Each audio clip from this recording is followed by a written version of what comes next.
il y a des chrétiens qui seront tabassés. Parce que tout leur temps, ils ont dit aux païens, vous êtes des pécheurs, vous irez en enfer. Et toi tu restes. Comment tu n'es pas resté? Comment tu es resté? Donc tu étais hypocrite. Comment ton Dieu ne t'a pas pris? Comment il t'a pas pris? Comment il t'a pas pris? Tu expliqueras pourquoi tu es resté. Car un bois peut se faire passer pour être un métal jusqu'à ce que l'aimant apparaisse. Et pendant un temps, tu peux te faire passer pour un vrai chrétien jusqu'à ce que Jésus-Christ de Nazareth, l'aimant par excellence, paraisse. Mes frères et sœurs, tous les jours nous nous époumonnons à vous prêcher. Tous les jours nous prêchons ici. Le pasteur prêche ici. Il invite des gens. C'est pour votre transformation. Mais si vous pensez que c'est pour vous amuser, mes frères, vous n'avez pas compris. Vous n'avez pas compris. Notre réussite, c'est de vous présenter au dernier jour à l'époux céleste Jésus-Christ de Nazareth. Et si nous ne le faisons pas, nous avons échoué. Nous avons échoué. Nous avons échoué. Si au dernier jour vous n'êtes pas enlevé, nous avons échoué. Nous avons échoué. Nous avons échoué. J'aime le pasteur Ivan, j'aime pasteur Marcelo, j'aime ICC, j'aime Compassion, j'aime Vase d'honneur. Mais convertis-toi. Pratique la parole. Vis les enseignements. Vivez les enseignements. Laissez-vous transformer, changer. Parce qu'en ce jour-là, le pasteur ne pourra rien pour toi. Le pasteur ne pourra rien pour toi. Je ne pourrai rien pour toi. Qu'est-ce que Lot a fait pour Sodome et Gomorrhe? Il ne pouvait rien. Qu'est-ce que Noé a fait pour les hommes de sa génération? Ils ne pouvaient rien. Ils ont refusé d'entrer dans l'arche. Il doit fermer. Même s'il les aime, il doit fermer. Même s'il les aime, il doit fermer. Même s'il les aime, il doit fermer. Pensez-vous que Noé était heureux lorsqu'il fermait l'arche et que ses voisins se noyaient? Il n'avait pas le choix. Je vous supplie, mes frères, je vous supplie. Prenez au sérieux la parole de Dieu. Je vous supplie. Quand j'ai vu quelqu'un avec qui je dormais partir, j'ai changé. J'ai changé. Vous mangez ensemble. Vous faites tout ensemble.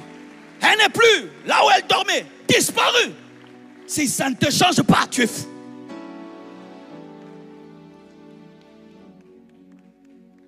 Mes frères et sœurs, nous pouvons venir à l'église sans être l'église. Nous pouvons venir à l'église sans être des vrais disciples de Jésus. Nous pouvons venir à l'église, mais tout en refusant de pratiquer la parole de Dieu dans notre vie secrète. Et l'enlèvement va révéler notre vie secrète. L'enlèvement va révéler notre vie secrète. Soyez des disciples de Jésus en secret. Soyez des disciples de Jésus en secret. Là où personne ne te voit, là où personne ne te connaît, là où personne ne te suit, là où personne ne te contrôle. Sois un disciple de Jésus en secret. Sois un disciple de Jésus en secret. C'est pourquoi j'aime Joseph. Il n'y avait personne dans la maison, mais il pouvait savoir que tu étais là. Il a refusé de tomber avec la femme de Potiphar parce qu'il savait que Dieu le voyait. C'était un disciple en secret. En secret, en secret. Tu es fidèle devant Dieu par rapport à l'argent, par rapport à l'impudicité. Tu es fidèle devant Dieu en toutes choses, même si ton pasteur ne te voit pas, même si ton église ne te voit pas, même si ton père, ta mère, ta femme, ton mari ne te voit pas, mais devant Dieu, parce que l'enlèvement, c'est pour le secret.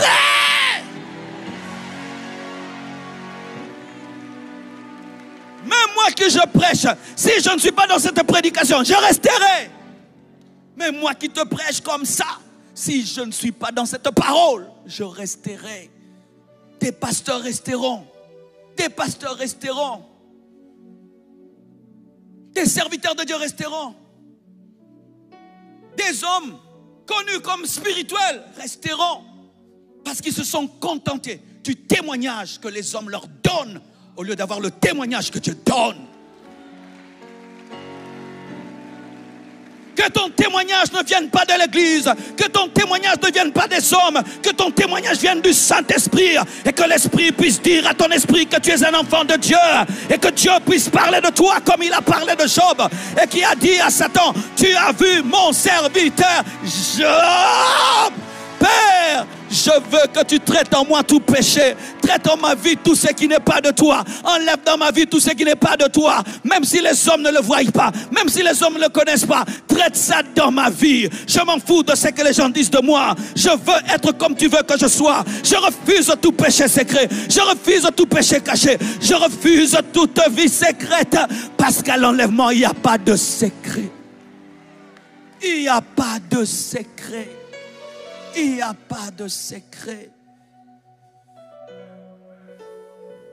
Le jour de l'enlèvement, voici un mot, une phrase qui reviendra.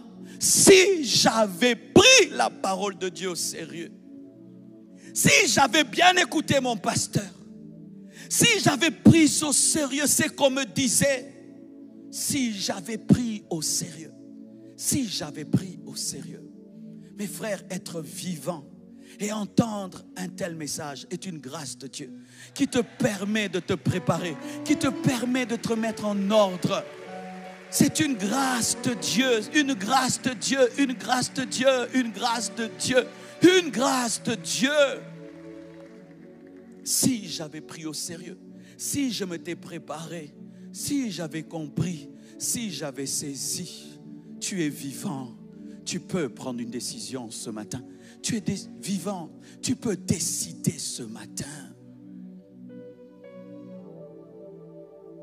Dans le champ des disparitions, à la meule des disparitions, dans le lit des disparitions et dans le monde entier. Ça, c'est une conviction personnelle. Je crois qu'il y aura des mottes de vêtements partout. Parce qu'on nous dit que lorsque Jésus-Christ est ressuscité, il a laissé les linges. Et on nous dit aussi que lorsque Élie est parti, il a laissé le manteau. C'est-à-dire que quand quelqu'un est enlevé, ses vêtements restent là. Il y aura des vêtements partout. Et j'ai vu des païens, le film Left Behind, ils ont aussi fait cela. J'ai dit peut-être c'est la même partout. Imagine ton bébé qui est parti et tu serres ses vêtements dans tes mains. Ta femme est partie et te laisse son pyjama. Tu peux vivre avec ça, mes frères.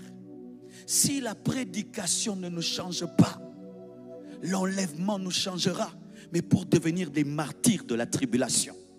Car ceux qui vont rester et qui vont comprendre, qui sont restés parce qu'ils étaient charnels et immatures, ils vont décider de braver la marque de la bête, mais ils seront décapités.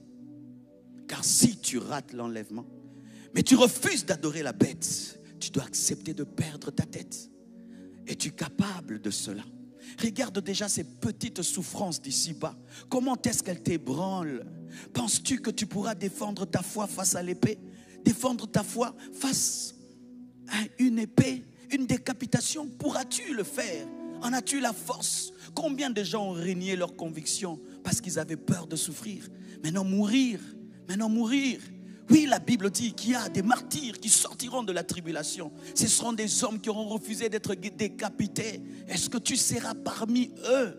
Saisissez ce temps de la grâce. Saisissez ce temps de la grâce. Saisissez ce temps de la grâce. Saisissez ce temps de la grâce.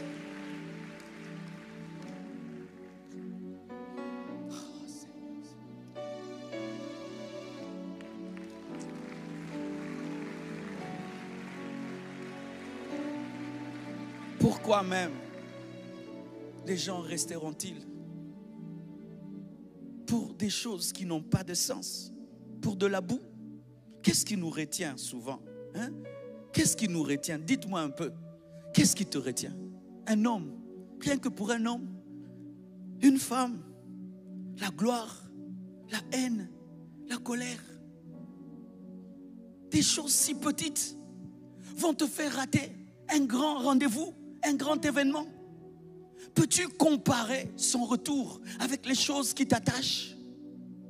Peux-tu comparer sa venue avec ce qui t'arrive? Est-ce que ça peut se comparer? Paul appelle tout cela de la boue face à un diamant. Comment pourrais-je rater ce retour pour des choses passagères? Comment pourrais-je rater sa venue pour des choses périssables? Comment pourrais-je rater sa venue pour des hommes mortels? Qu'est-ce qui vous retient? La plupart des jeunes, la pornographie, la masturbation. Tu vas rater ça que pour un plaisir de 5 minutes, pour le plaisir des yeux, pour les sens, tu vas rater ça. Rien que pour ça. Rien que pour ça. Non. Réveille-toi. Aujourd'hui, je sonne la trompette.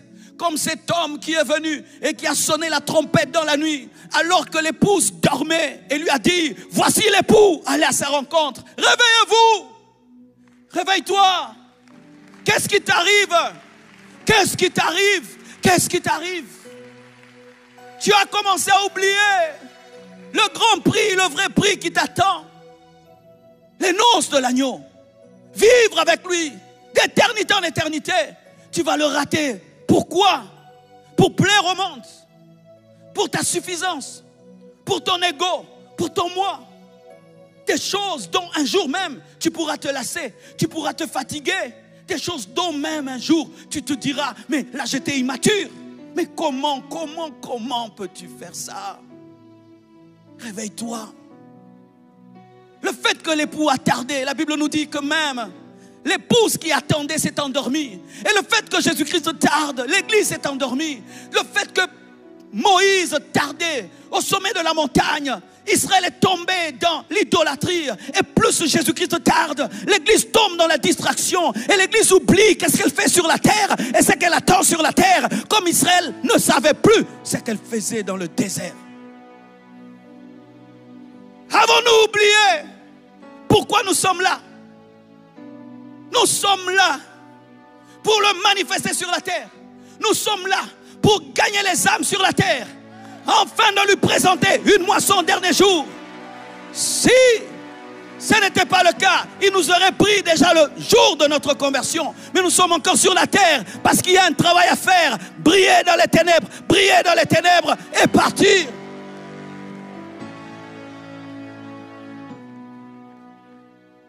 Frères, sœurs, je vous supplie, je te supplie, et si je pouvais m'agenouiller, je le ferais. Car si tu vois ton enfant, il prend un chemin, tu sais, il va finir comme un voyou. Et tu connais toutes les conséquences. Tu feras de ton mieux pour l'en empêcher. C'est pourquoi aujourd'hui, Dieu ne peut que parler. Parce qu'il ne peut forcer ta volonté. Il ne peut que crier au travers de ma petite personne. Afin de te dire, attention, tu vas rater l'événement des événements. Tu vas rater la chose la plus importante. Car qu'est-ce qui sert de donner toute notre vie, notre jeunesse en train de le servir? Mais au dernier jour qu'ils nous disent, je ne t'ai jamais connu, serviteur d'iniquité.